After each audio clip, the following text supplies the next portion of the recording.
I became blind when I was a very little girl. In our country, when you want to do your elementary school, you do it at the blind schools.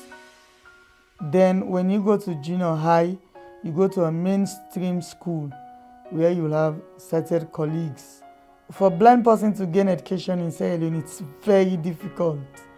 But when I went to college, I was the only blind person with the sighted colleagues doing my college stuff.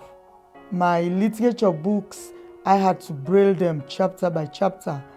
I had a friend who was reading it for me, so I would braille it chapter by chapter so that I would be able to read. And because for me, when I read, I retain.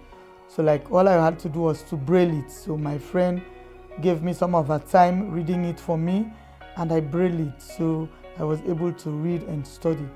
Looking at how things are very accessible for blind people here, for us it's not so.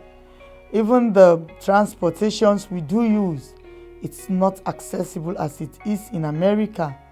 Not even special buses for people like us in Sierra Leone. Honestly, I never knew God loves me, because in our country, when you are somebody with a disability, they will say maybe you are a witch, or maybe you are a demon, or maybe your parents did something, that's why God made you this way. But I never knew that God loves me despite the disability I had. So like when I started working at Women of Hope 2010, I started getting the teachings and that I was made out of God's likeness and His image.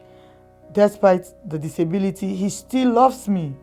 So like my faith started to become more deep and strong. It's good sighted people should love blind people, because blindness cannot be transferred.